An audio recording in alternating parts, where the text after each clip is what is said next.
I'm going to continue working with the skin tool, but I'll also take a look at the planar and the multi-surface draft tools.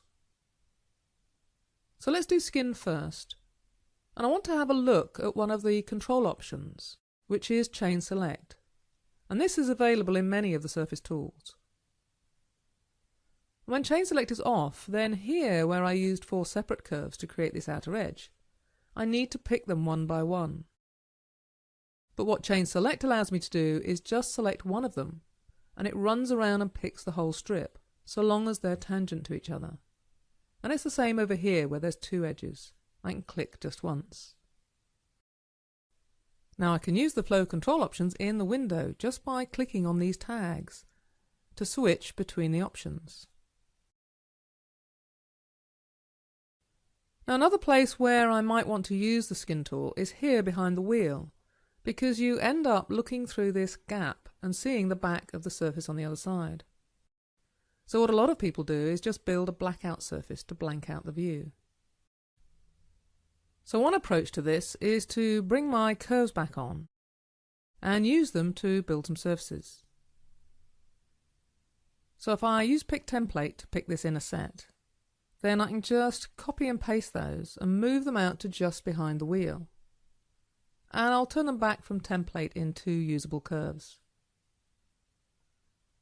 Now if I take a look in the side view, then they're still overshooting a bit. So if you remember, I can use the Extend tool to fix that. So I choose the curve and just curve snap onto this one where I want it to end. And so now the curves are in line with the bottom of the wheel arch surfaces. So I can use the skin tool again, and I'll make sure that I haven't got proportional crown on. And I've still got chain select on, so I can now go all the way from that strip to this strip. And then I have an inner surface for my wheel arch. Now if I want to block off the back as well, I've got a different tool I can use. So I'll just make that surface invisible for now so I can see the back curve better. And because the curve is flat, then I can use the planar tool. And this also has the chain select option. But as well as needing the curve to be in a flat plane, it also needs a closed outline. So I'll just curve snap a curve between the 2 ends. So now that I've got those, I can use the planar tool and chain select the top ones and then add the bottom one and say go. And that creates the back surface for me. And you can see that it's a degree 1 flat surface. And if I turn on the CVs, you can see that what it's actually done is create a 4-sided surface and trimmed it to the outline of the curves. So if I make my skin surface visible again, you can see that we now have a closed off area behind the wheel arch. And then finally I can show you a different approach over here at the rear wheel arch. And I'll just turn off the curves. So this time I can use the multi-surface draft tool.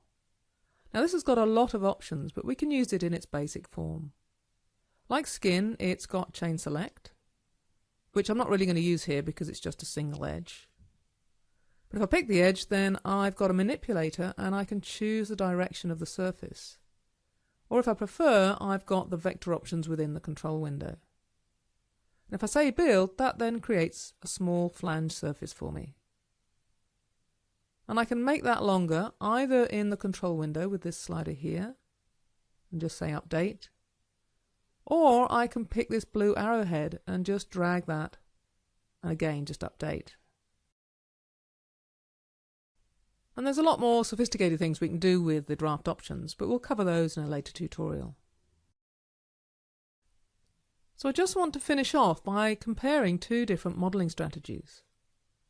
On the front wheel arch, we did a skin from a set of curves to a trimmed edge.